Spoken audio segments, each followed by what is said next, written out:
Шановна громада, dear ladies and gentlemen, our event is recorded and is live on Facebook. My name is Viljan Podgorny, and it is my privilege and pleasure to welcome you all to our online event, which is to recognize the active courage of those who 70 years ago fought in the Revolution of Dignity in 2013-2014 in Ukraine, and to commemorate the memory of the heroes of the Heavenly Hundred who sacrificed their lives for the European future of Ukraine. Let me extend our hearty welcome to our distinguished guest speakers. Ambassador of Ukraine to Canada, His Excellency Andriy Shevchenko, a world-renowned director of the award-winning documentary Winter on Fire, Ukraine's Fight for Freedom, Evgeny Afineevsky, opinion leader, former president of the Ukrainian Canadian Congress Ottawa branch, communications guru, and Ottawa Yura Maidan activist Yaroslav Baran. And last but not least, chair of the Yura Maidan Toronto, former president of the Ukrainian Canadian Congress in Toronto, Markian Shvets. Thank you all for joining us today. Let me also remind you that this event is organized by the Embassy of Ukraine in Canada and by the Ukrainian National Federation Ottawa-Gatineau branch. And as an executive team member of the UNF Ottawa-Gatineau, I would like to recognize the Shevchenko Foundation for partially funding our Zoom license this year. Our event is scheduled to last 60 minutes. After my introduction, you'll hear from His Excellency Andriy Shevchenko, followed by introduction from Evgeny Afineevsky, comments from Yaroslav Baran and Markian Shvets. After that, we plan to have about 25 minutes for a Q&A session from the audience, followed by closing remarks. Please type your questions in the Zoom Q&A section. Now, let me introduce you to our first speaker, prominent Ukrainian journalist and civil activist, former member of the Verkhovna Rada, Ukrainian parliament, and now Ukrainian ambassador to Canada, Pan Andriy Shevchenko. A few little-known facts. In 2005, Pan Andriy received the Press Freedom Award from the Reporters Without Borders. 15 years ago, Pan Andriy was elected the Ukrainian Parliament's Free Speech Committee chairman and became the youngest ever committee chairman to serve in the Ukrainian parliament. In addition, he was the author of the Ukrainian law on access to public information, which was adopted in 2011. Given all that background, it is no wonder that Pan Andriy became an active participant of Yura Maidan. Now, Your Excellency, you've joined the protests at the very beginning, namely on November 21st, 2013. You participated in Maidan defense on December 11th, 2013, and on February 18th through 20th in 2014. These were the most difficult and dangerous days in Euromaidan's history. You've been known to actively participate in the release of Euromaidan activists from illegal arrests, defend the rights of activists in hospitals, pre-trial detention centers, and in court trials. Please tell us more.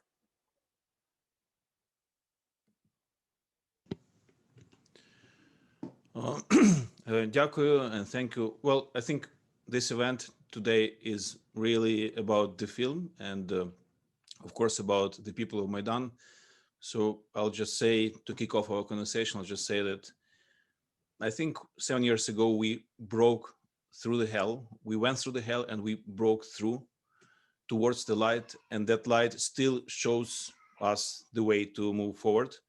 Last night, I watched the film again, and I was again amazed how brilliantly Evgeny captured the spirit of Maidan and the emotions that we had gone through, because Maidan, of course, had its ups and downs, and I think Evgeny brilliantly captured that, and he showed the diversity of the people. So I think it is an extraordinary, great piece of art, and it's a great reflection of history. My duty during the days of Maidan, among many other things, was to run the big screen on the trade union building that all of us remember. And I worked with a couple of brave young men and women who risked their lives every day there. And among the most powerful things that we showed on the screen were videos and photos of people supporting us from all over the world, including Canada. So that's something which makes this event today particularly meaningful and important to me, to meet some of those people that I remember from the big screen on the trade union building on Maidan. Finally, I think it's very difficult to describe Maidan better than it was done by one of the heroes of the film, that it was a small territory of great courage. And of course, those were days of horrific, shocking tragedies. yet that was the time of our extraordinary, great, and so much deserved victory. It was time of darkness, but also it was time of light, and it was a time when we were strong and ingeniously smart and unbreakingly committed and victorious. Those were days when we lived in full, and that's something that we are always going to remember. Thank you, Your Excellency. Now, let me introduce Evgeny Afineevsky, whose historical feature documentary, Winter and Fire, was an official selection of the Venice and Telluride International Film Festivals, excuse me, received the People's Choice Award for the Best Documentary from the Toronto International Film Festival, the 2016 Television Academy Honors Award, and was nominated for the Academy Award in the Best Documentary category, and the Primetime Emmy Awards in the Exceptional Merit in Documentary Filmmaking category. Evgeny, the floor is yours. Thank you. First of all, thank you for having me. I had tears right now when Andrei was talking about this, because it's a memories. It's memories of people who've been there.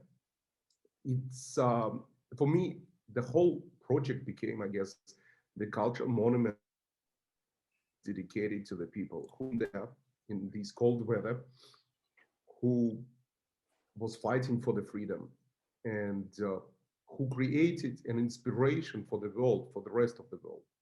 We're just talking about this, how inspirational this movie became, how big the inspiration of unity and Andrei that you guys brought from Maidan into the bigger world became some kind of merging into many other countries who needed to fight for freedom.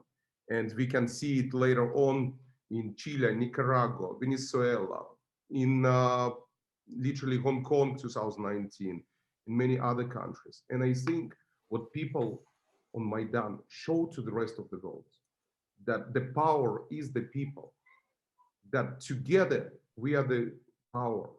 And it's an amazing example that people can learn and will learn from this movie. That I don't want to say that I created, we all created, you know what? All people of Maidan created this movie. So that's kind of, I'm more filmmaker than speech maker. So that's what I want to say. Thank you very much. I can see that, you know, sharing the memories brings some emotion into you. Thank you, I really appreciate it. And yeah. As you're aware, the Yura Maidan events have triggered a wave of international support from, you know, for people who defended democracy and European aspirations of Ukraine. Now let's talk about Canada and what was happening here during Yura Maidan. Let's start with Ottawa. Pana Yaroslava, please tell us what was happening here. Thank you, Vilien. And if you'll indulge me, I thought it might be a little bit more interesting to see some images than to look at me speaking. So, and I'll be brief because this is really an event about Evgeny. When the crisis erupted in Ukraine, then in Canada, just like in many other places in the world, solidarity groups formed. And in Ottawa, what we really saw was an exceptional nucleus of activists came together and organically started to organize events, awareness events for the general public to raise awareness, to work with the media, to work with their own community to raise awareness, and also to build awareness among political leadership in Canada.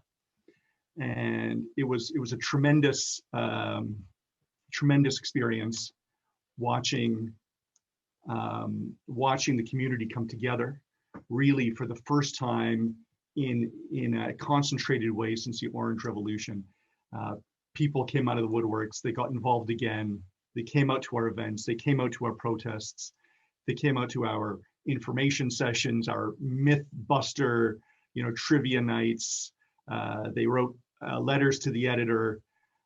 They really got involved in a way that we hadn't seen in a long time. It's a real testament to the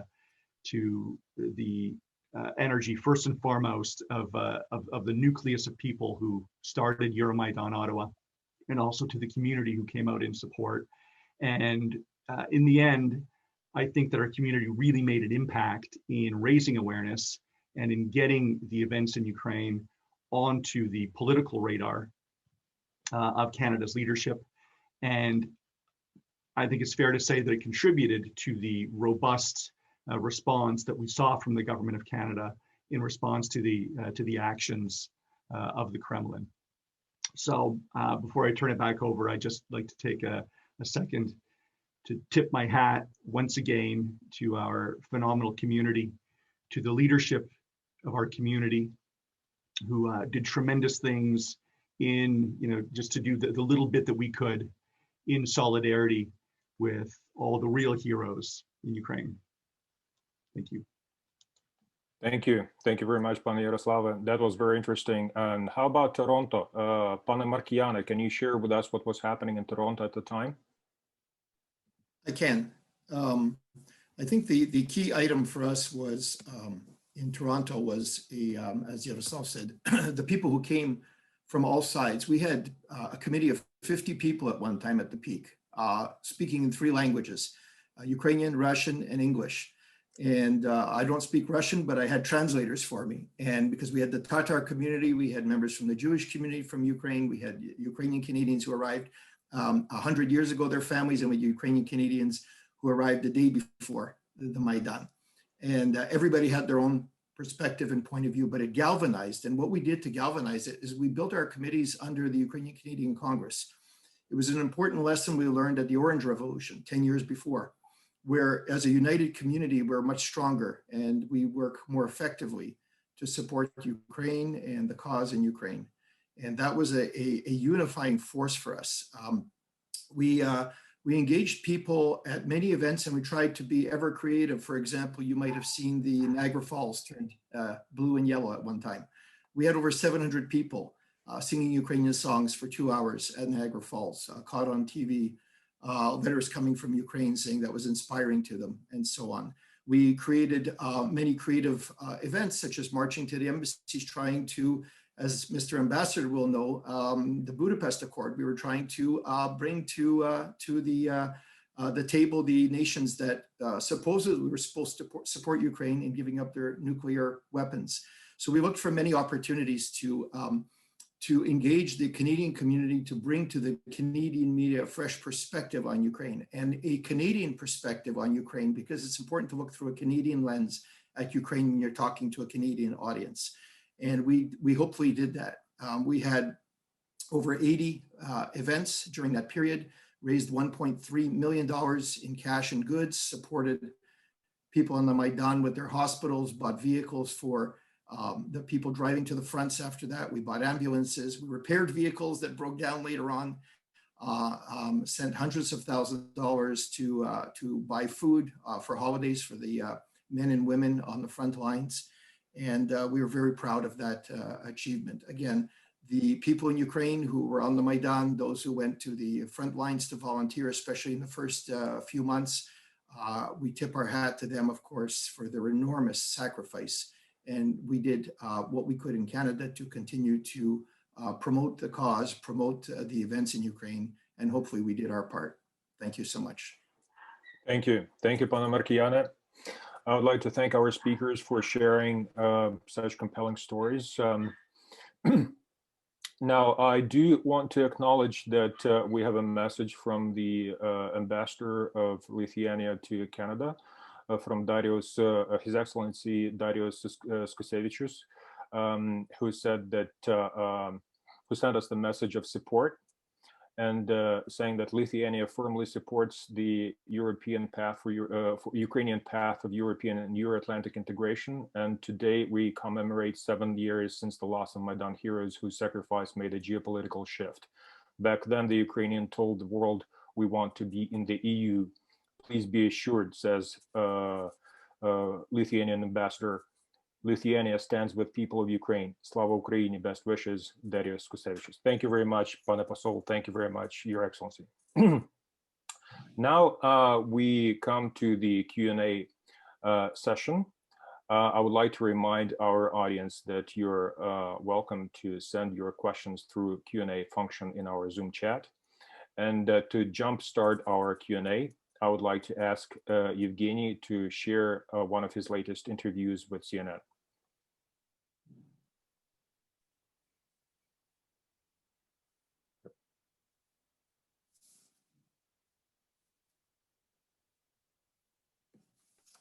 Perspective on our top story now, the wave of global protests that are rocking nations all over the world.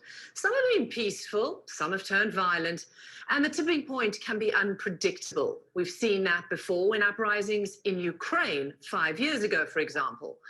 Well, protesters all over the world, and you can see all these separate images, have been watching a documentary about that revolution. It's called Winter on Fire, and taking inspiration from it.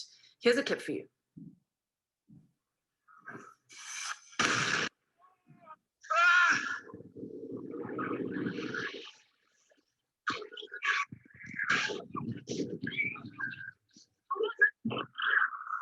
Хотели на корне сразу это все поломать, задавить, сразу, чтобы даже никому повадно не было. Но реакция оказалась обратная. Well, the Academy Award-nominated director of Winter on Fire, Evgeny Afineevsky, joins me now from New York. Thanks for joining us, because I want to ask you, why do you think this piece of work is inspiring so many protesters in different places across the world? Hi, first of all, and thank you for having me here. You know what? I think it's an inspirational story by the elements that it's holding inside. It's a fascinating unity where you can see people of different social classes, from rich to poor. You can see younger generation and older generation, all religious groups and all religious leaders together with the protesters. So it's fascinating unity that can to the world that we are the people, we are the ones who holding the power. And I think by this story of 93 days, you can literally see the progression from the peaceful demonstrations, going through the violent situation and achieving the victory. And is there something specific that is being used by protesters from Chile to Hong Kong to Sudan, for example? You talk about the cross-section, the fact that people identify perhaps with who is there on the streets in Ukraine. Is there something else that they're using as a tactic or a strategy? I think this movie itself became like a manual for the revolution, because I saw how people in Venezuela in 2016 adapted different things to their streets. I can see the same situation happened in Nicaragua later on. I saw how certain situation happened even with Yellow West at the beginning, and then this movement was turned into a completely different situation in the world. But the beginning was also kind of related to Winter on Fire. And right now we can see Hong Kong majorly adapting all the tactics. And even I can see certain elements of the scenario of the Ukraine there in Hong Kong.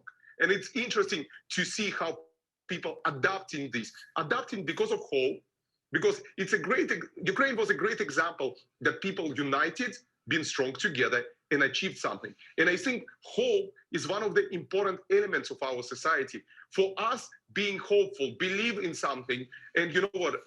I think it's important. Hope gives us strength. And for people, for younger specifically generation in Hong Kong, I think it's important elements that driving them, that's putting them on the streets. And when they see that in one place it's happened and then achieved, and people achieved the victory, I think that allows them to believe in this, adapt the same certain elements, and also move towards these beliefs and moves towards this hope.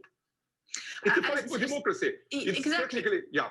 I mean, and that's what it is. I mean, people are frustrated, disappointed in many places with democracy. They're angry about corruption, about the elites, about inequality, these pocketbook issues over, access to education, pensions, just even transportation costs. So there are numerous connecting issues that are linking people across the world. But in terms of your movie, your documentary on the Ukrainian uprising, what is it also about telling people about how to sustain these protests, how to not let them fizzle out. Because I think a lot of idealistic protesters might say, how long can we have this go on for? But you know what? Winter on Fire actually showing how these protesters united together, went through the very cold winter. And I think this gives hope. This is a great example. You know what? Since childhood, we're looking for the role models. We're always trying to find role models around us. Some people looking for positive, some negative. But at the end of the day, we all looking for the role models. And here is a great role model of the people who were believing in what they're able to achieve together. And I think this allows them to sustain through all the difficulties, through all the violence. And I think that's what this movie brings. And again, unity, united, we are the power. And I think that's what this movie also allows to bring into the veins of the protesters. And remember, this is what's happening right now in the world. Every country got to the point that people not able to basically to continue with all these laws, with all this inequality, with losing freedom of speech, freedom of expression, basic human rights. And I think people slowly learning that, you know what, they can't live under these dictatorships. They can't live under these horrific rules. And they learning from Ukraine, hey, these people came out, and these people became freedom fighters. Fascinating. Thanks so much. Really appreciate you joining us, Evgeny. Good work. Thank you. Thank you. Yeah, back to you guys.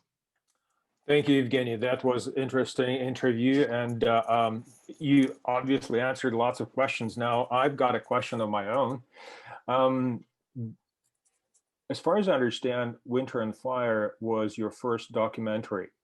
Maybe wrong, but why did you decide to do that documentary in the first place? Would you be willing to elaborate on that?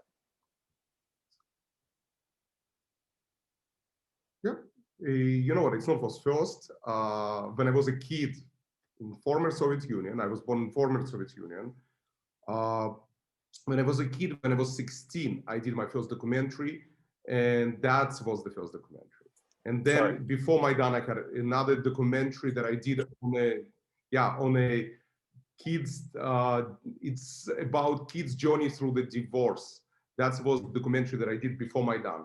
Maidan was literally the largest documentary for that moment for me on a political kind of events, but one of the historical ones, and also something that I cherish. It was the beginning of my journey to this one and Syrian one, and literally recent one with the Pope Francis. And even in a movie with Pope Francis, I still have a shots from Maidan to show the brutality under, to show it as example of brutality. I have it in the current movie with Pope Francis. So that's how Ukraine still kind of in my blood and still in my stories. I see. Thank you. Thank you very much. I really appreciate your answer, and I'm sorry. I apologize for, not learning a bit more about your art background. And we have a question for you. What moment in Winter and Fire did you find the most memorable, and why? The question is from Marichka Shevchenko.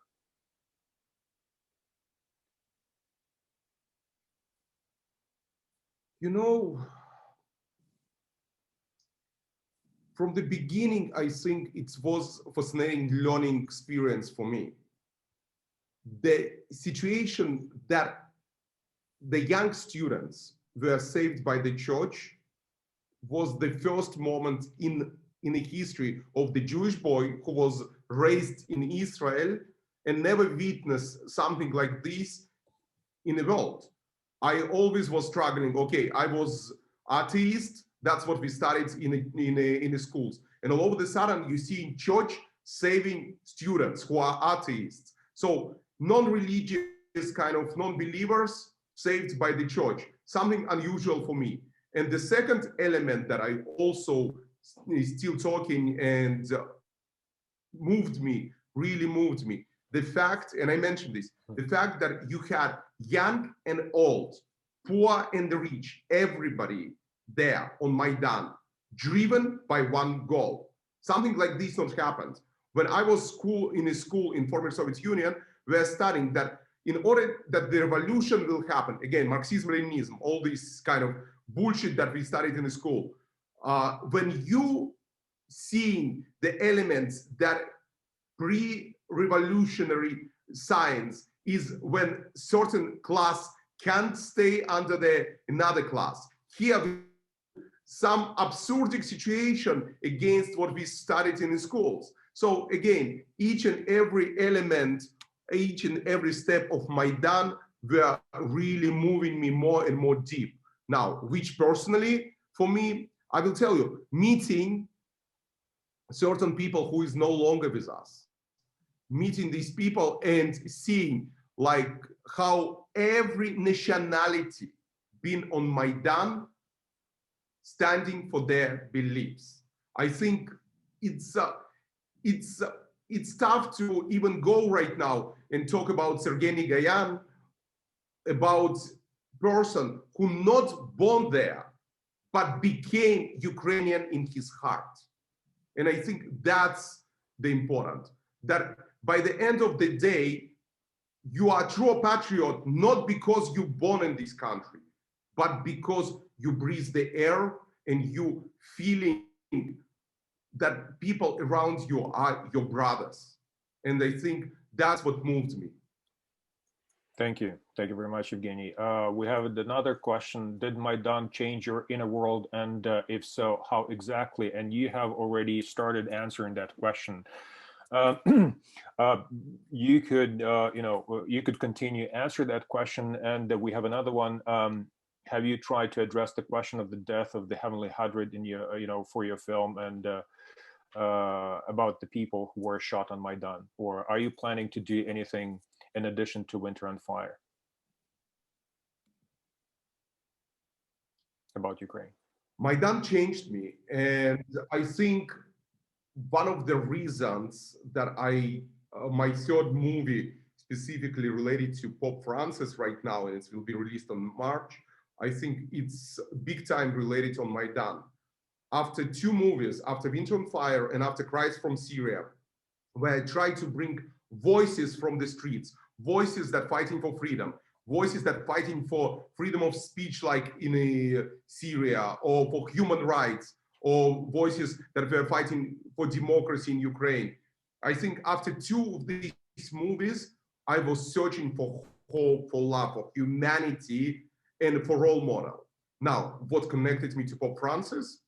Interface that I witnessed for the first time in history on Maidan, seeing every leader of every confession stand next to each other and praying together with the people, encouraging them, giving them a spirit, basically to help them to believe that, without preaching them to be a religious, which was fascinating. This interface dialogue that I witnessed on Maidan, never been seen for me in my life. I've been raised in Israel, and I saw how, because of the Jerusalem small piece of land, different religious groups fighting. Here I saw Jews, Muslims, Catholics, Greek Catholics, and Orthodox, everybody together next to each other. That was fascinating. I was talking to Pope Francis about this, and for him, it was a mission of his life. And for me, it became a very important element to bring to the world. So Maidan changed me. Maidan taught me to believe in these things. Maidan taught me that only united we can achieve the goal. Why the world struggling right now? Because we divided. Because the dictators in different countries divided people. And I'm struggling right now that country that I live in, we are divided big time. And what was beautiful on Maidan, that despite the government, despite all kind of oppression, people united in Ukraine. And it's even united you guys in Ottawa, you in Toronto. It was unity of people on Maidan and bringing more unity from the world. That's the beauty, and that's what changed me. I learned that united we can bring change, united we can create things. So that's what I learned from Maidan, and that's what I was finding for me that changed me. Now, will I do something? I don't know, because there is a lot of filmmakers. Yeah, yeah. I think there is a lot of filmmakers in the world that are also dedicating their lives to tell the stories of Maidan. And I don't want to take their bread and butter, and I want to allow them also to do some stories. So that's in relationship towards the Heavenly Country. If you're asking me if I will do something, I'm allowing other people also to do things. And I know there is movies that come in every year that people dedicating to different stories of Maidan. Viljan, can I jump in? Absolutely. I think, Yeah. And I think it's fascinating how we're trying to see in what ways Maidan was similar to many other protests, but also in what ways it was special. And I specifically would like to pick up on this piece that Evgeny just showed us from his CNN appearance. And again, I think all protests around the world, they have a lot of things in similar, but also there are some things which made Maidan a little bit special. One of them is, I think it was a very mature protest, and it was a very mature action. And I remember one of the polls during the days of Euromaidan showing that the average age of Euromaidan protesters was 39, and an average participant of Euromaidan had a college degree. And that means it's a little bit different from what we saw in, let's say, Tahrir Square in Egypt or in many other places. So it was something which people really cared about. And I think people go to the streets not when they have nothing to lose. They actually go to the streets when they have something very important taken away from them. And we felt that something very important was being taken away from us at that moment. Second, I think Maidan was quite unique because of its original goal and because it was under the EU flags. And I think for many people inside of the European Union, Brussels, it's about, or EU, it's about Brussels bureaucracy. For us, EU and the European flags were about dignity and about respect to every human being. And I'm very glad to see the Lithuanian ambassador, Darius Skusevičius, among us. Actually, Maidan formally started because of something which did not happen in Vilnius, where Yanukovych did not sign the agreement with the EU. But again, through these events, we felt so much support of Lithuania and many other people around the world. And finally, I think another thing which made Maidan quite special was this extraordinary courage that we saw in the streets of Kiev. And I remember a conversation with a friend of mine, a Reuters reporter, Serhiy Karazy, who by that time had covered dozens of protest revolutions all over the world. So on February the 20th, he brought me this metal military casque, not casque, but helmet. And because at that time we were wearing just ski helmets or these constructor builders helmets. So he brought me this metal thing, saying, look, when I saw these people with wooden shields and with these plastic helmets on their heads, it was something I had never seen before in any of those places that I had covered. Maybe because we usually think of Ukraine as a very peaceful country. Maybe because at that time we were not able to imagine that something of this tragic scale could happen downtown Kiev. But also because people were so brave, and you could physically feel that enormous courage on the streets of Kiev. Thank you, Your Excellency, for sharing your memories and for making such wonderful remarks. We do have another question for Evgeny. The war in eastern Ukraine is still continuing. Are you planning to shoot a documentary about that as well? No, because like I said, for me, it was more about Maidan. And I don't want to continue doing movies only on one subject, because there is a lot of filmmakers. And I know that some of my friends who've been with me on Maidan, they started to do projects also on Eastern Ukraine conflict. And I don't want to take bread and butter from other filmmakers, guys. I want to allow other filmmakers also to tell the stories. And there is a lot of great and really great filmmakers in Ukraine whom I met and who are doing movies even in these days about Ukraine, about Maidan, about Donbass, about Eastern Ukraine. So I think there is a chance that they will make great movies. So that's my philosophy.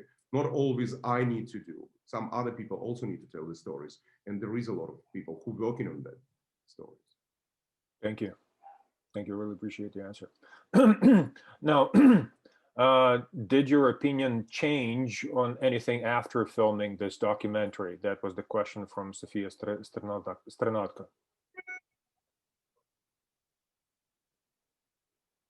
Did my opinion? Yes. Like I said, I learned a lot from Maidan. Maidan taught me the unity. Maidan taught me the interface stuff. Maidan taught me what means to be a real patriot. Like I said, being patriot is not by the birthplace. It's by what you're breathing and what you're feeling. Like I said, Sergei Gayan was the real patriot. And many other people being real patriots. And some of them maybe not even born in Ukraine. And that's what means real patriot. Again, a lot of things have been changed for me since Maidan. And that's why my next movie went to Syria. And by the way, Andrei, do you remember the Syrian flags on Maidan? Because some of the Syrian doctors I learned were studying in Ukraine previously, and they came to help actually when the wounded started to be on Maidan on the most difficult days. So I met certain people there, and when I did Cries from Syria, I met them again. It was an interesting thing. So Maidan brought me even to my next project. It was Syrian thing, because I saw how Syrian flags were on Maidan. I think I have even some pictures from Maidan with the Syrian flags, Free Syrian army flags. So it's a lot of changes that I brought into my world, into my big world from Maidan. Evgeny, we have also an interesting question about people speaking in Russian in your documentary. And I think it refers to Ruslana Lezhichko and many other people whom we never hear speaking Russian. So could you explain how that happened? And also, I would just like to say that maybe not on purpose, but it actually helps us to fight this narrative which the Russians, or which the Kremlin is trying to put on Maidan, saying that it was like a coup d'etat by Ukrainian speaking right-wing nationalists. So I think in a way it actually helped us to destroy this obvious myth. And you have already mentioned how diverse Maidan was religiously, linguistically, and ethnically. But do you have any practical explanation for this Russian language that we hear? My only relationship to Ukraine was my grandmother from Kherson. Now, I born in former Soviet Union. I immigrated. I left former Soviet Union at the beginning of '91. Now, I'm not speaking Ukrainian. I speak Russian, English, Hebrew. Now, for me to communicate, it was much more faster in Russian or in English. Now, not everyone speaks English. Yes, of course I can do interview of Ruslana on English, and Ruslana offered me this. But majority of the people, they were either speaking to me on Russian with respect to me, which is important to admit, Your Excellency. It was respect to me because me speaking Russian. The people of Maidan were respecting me and speaking to me on my native language that I came from. They not try to say, you came to Ukraine, now we're gonna be talking only Ukrainian. No, they were speaking to me in Russian, just with respect to me as the filmmaker who came to tell their story. That's the only reason why you hear Ruslana or some of the characters of the movie speaking on Russian. Now, there is people who speaking on Ukrainian, and I was using a translator, or if I not was understanding, but some of the things I was understanding, because through the period being there, I was able to understand pretty much everything. But still, to be literally understanding 100%, a lot of times we had somebody from my team translating for me. So that was the reason of the Russian. But I want again to reiterate, it's a respect of the Ukrainian people to me as somebody who was born in Russia and came as American filmmaker to tell their story, which is also makes these people admirable. It's my admiration to these people that they were giving me respect. Amazing. Thank you, Evgeny. Now, another question is, what would you tell those people influenced by the Russian propaganda who still don't know the truth or don't believe that Euromaidan happened? Listen, in addition to watching the documentary, of course. You know what? I learned an interesting thing. Some people, you can't convince them. They just believe in the conspiracy theories. We have it right now in the United States. I have friends who deeply believe in the deep state and all conspiracy theories. It's just even stupid to spend time and argue with them. You know, and there is people realizing how wrong they are in their beliefs. Now, about Russian propaganda, listen, there is a classical thing. In 1939, Goebbels, a head of propaganda of Nazis, said, take a lie big enough, repeat it over and over, and it becomes truth. And that's what was used by all totalitarian regimes to basically brainwash people and break people into pieces, break countries, separate nations. Now, I will give a classical example that I'm laughing every time. I was in Ukraine, I was finishing movie and I was doing post-production. And His Excellency probably familiar with these things, but for me it was something new. I was in Kiev and I was living at my friend's place next to the Mikhailovsky monastery. Was announcing that there is a symposium, like a summit of witches and all kind of people praying for the peace next to the Mikhailovsky. And it was around 1st of May. You know what? I was so, I wanted to see this. I went to Mikhailovsky, I went around, I not saw anything, but the news were showing this. And that's an example of how propaganda created and how propaganda basically poisoning people. Now, I was laughing because I was curious to see this, and on the Russian side, people believed in this, but it's never happened. So it's hard to explain to certain groups that on a daily basis watching these channels that poisoning them. So I'm not trying. People who believe and who have a brain, they need to do sometimes a journalistic job. They need to do their own homework and do research. That's what I learned when I was doing my movies, to go and seek the truth, to go on internet and look for the journalists that they truly believe, and journalists like His Excellency and some others that I met in Ukraine, that they are on their Twitter accounts, on their social media, they telling what things happening. Remember, the truth of the Maidan came out not through the TV channels. Nobody was in the world mostly talking about Euromaidan.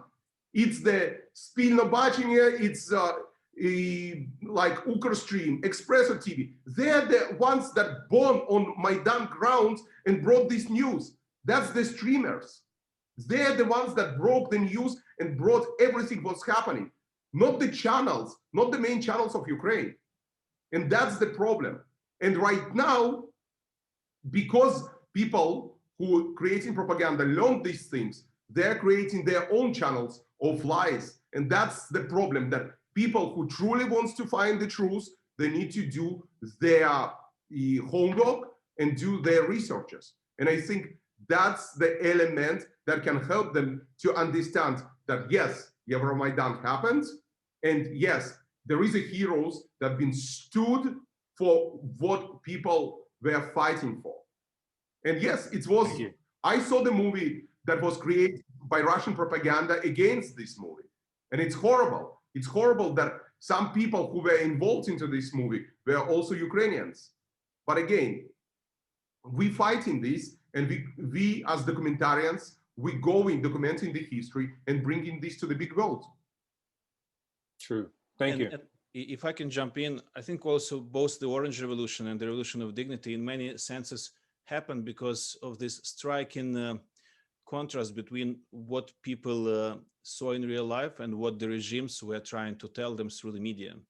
And in the case of the Revolution of Dignity, specifically when the regime tried to lie about what happened with the students, what happened on the night of the 30th of November, and so on.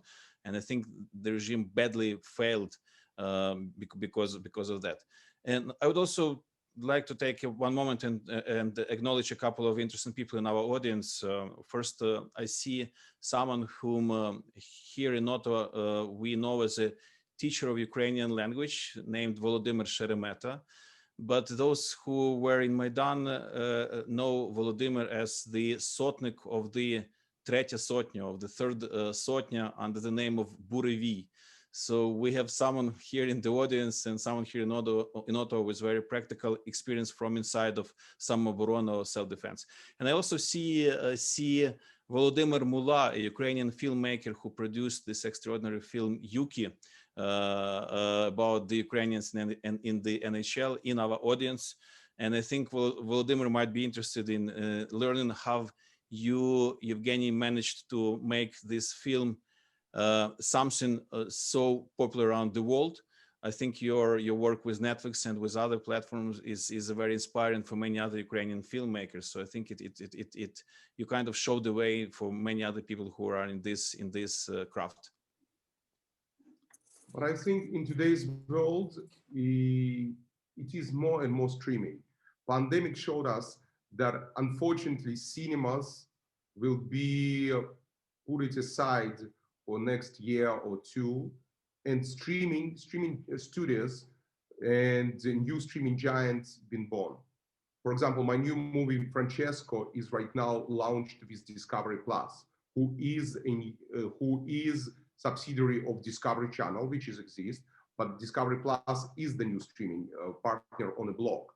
Now, you have already established Netflix, Amazon, Hulu, but through the last year, you had Disney Plus, you had, right now SNBC did something, Paramount did something. So there is more new streaming platforms coming, and it gives for filmmakers opportunities to bring their content, because each of these streaming giants, they want content. Doesn't matter the economical side of the world. People need content to watch. And I think that's the beauty for us, for filmmakers, to tell the stories from different parts of the world, from different corners of the world, different fascinating, inspirational stories. When I was asked why I'm not doing, for example, Donetsk or Donbass story or everything that's happening in Ukraine after Maidan, because there is fascinating filmmakers who've been there on the front lines of the Eastern Europe, Eastern Ukraine, and they can tell these stories and they can bring it to different outlets in the world. Now, all of these outlets, they are not local, they're global. So they're seeking global stories. Discovery Plus seeking global stories, National Geographic seeking global stories, Netflix seeking global stories, Amazon seeking global stories, Apple seeking global stories. They all need a global content. And I think what each of us, it doesn't matter language we speaking, doesn't matter which country we belongs. We all can create this fascinating content from different corners of the world and bring it to these streamers. And they are available. They're buying these. And if the situation of the festivals became virtual, Sundance was completely virtual this year. But from the Sundance, a lot of streamers buying movies. And you know what? This gives still opportunities to present your movies through the Sundance or through many other festivals, and then streamers pick them up. So I'm encouraging filmmakers to go through the festivals, bring their content, and allow streamers to see it. It's becoming more and more game in Hollywood that streamers buying these from the festivals. I was talking to some of my friends, filmmakers, who did, for example, one of my good friends who was editor on a Tahrir Square movie, who was Petro Kost. He was one of the filmmakers who was involved in basically the square or the Tahrir Square. He just did movie on the nuns, and he was presenting this on a Sundance. Again, movie completely maybe about church, it's nuns, it's all. He was talking to many different streamers who was interested. So again, we as filmmakers have more and more opportunities right now to bring our products through festivals to the streaming world, because streaming world need more and more content. If movie theaters were focusing only on the blockbusters that studios can put money behind them, no, streamers interested in a smaller movies related to different countries. I will give you an example. This year on the Oscar race, you can see, for example, a story from Romania about corruption. And it's a documentary that's running also in foreign and in documentary. So more and more foreign content entering this world. So I'm encouraging every filmmaker to start submit his movies into the festivals, Sundance, Toronto, and many others. Thank you. Evgeny Mikhailovich, last year you premiered a documentary featuring Pope Francis entitled Francesco that made worldwide headline with Pope Francis' comments about LGBT unions. Now, could you speak on your other projects and how you got involved in them and why? You know, Maidan brought me to Syria, and I will tell you why. I finished Maidan in 2015 when Netflix literally was releasing this. And I always remember people whom I met, Syrian people actually, Syrian doctors whom I met on Maidan, and Syrian flags. I have even somewhere myself on pictures. And then in September, I was in Toronto actually, when the news, waves of the news of Alan Kurdi, who was the little child, 3-year-old child, his body was found on the shores of Badrum, Syrian kid. That moved me to tell the Syrian story, actually. And that was my next journey, to bring the voices from the grounds of Syria. Same like I tried to bring the voices of the Maidan to the bigger world. And that's what brought me to Syria. After both movies, also Syrian and also Maidan, I was suffering with post-traumatic syndrome. Being on the grounds of Syria and being around refugees and being on the grounds of Hezbollah and all other places, I suffered really emotional trauma going through this. But I learned one thing, that both of the movies, also Winter on Fire and also Cries from Syria, became AAA, A, and A. Activism, advocacy, and action. It became call for action. So I wanted to bring something that can inspire people to do good, something that can give hope, like Maidan gave hope to the people. I wanted to find the same interface in the world that I saw on Maidan. I wanted to bring more issues. And I was really struggling to find this balance in myself with hope, love, humanity, and find all what I saw on Maidan. And one of my friends suggested me to go and learn more about Pope Francis. Now, what was interesting, Svetoslav Shevchuk, whom I met on Maidan, the head of Greek Catholics in Ukraine, who is the main character of the story of Maidan, was very close, and he was working under Archbishop Jorge Maria Bergoglio in Buenos Aires. That was the first link. And my first interview for the Pope Francis movie was in Ukrainian church in Rome with Svetoslav Shevchuk. Because one of them is church. One of the Ukrainian priests who was mentor to Pope Francis buried in this church. I saw how Pope was praying there inside. And that's how the Pope Francis story started. And even in a movie with the Pope Francis, I know that 20 seconds of only civil unions made the headlines, but by the end of the movie, you can see still Grushevskого and brutality of the police when the Pope Francis is talking about the current situation of the world, about brutality.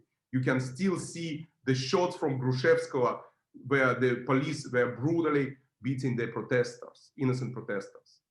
And like I said, Ukraine still following me in my projects.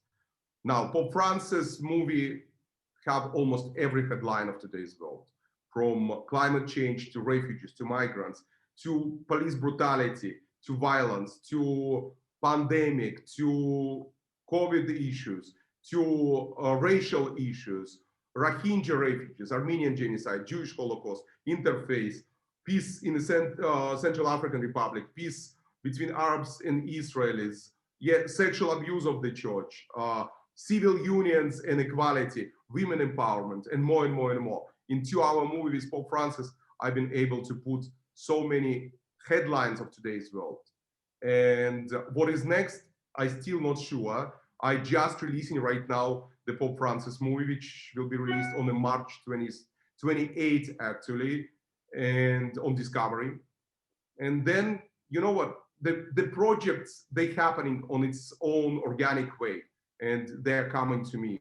They're coming, I don't know how, like the Syrian flags that I saw on Ukrainian Maidan and the doctors, that brought me to the Syria.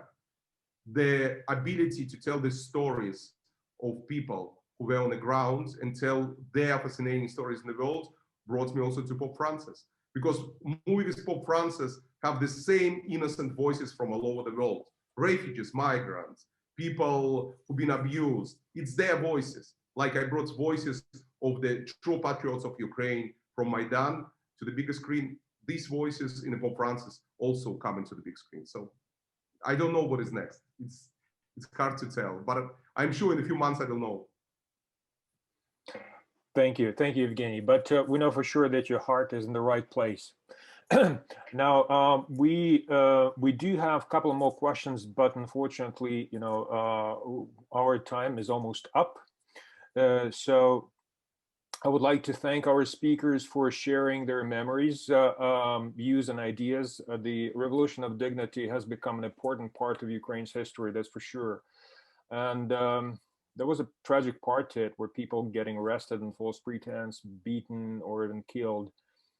We refer to them as warriors of light, the heavenly 100, those who will always watch over us. And we need to remember their ultimate sacrifice for Ukraine's future, our future. And it is thanks to documentaries like yours, Evgeny, Winter on Fire, Ukraine's Fight for Freedom, that this sacrifice is forever remembered. And I would like to draw the audience's attention to the fact that on February 17th, 3 days ago, the Verkhovna Rada of Ukraine, Ukraine's parliament, has voted on a draft resolution number 2739, according to which the Revolution of Dignity is now recognized as a key moment of Ukrainian state building and an expression of the national idea of freedom. I once again thank the speakers for their stories. I would like to thank the audience for their patience and the questions. Na все добре, and Slava Ukraini. Героям слава.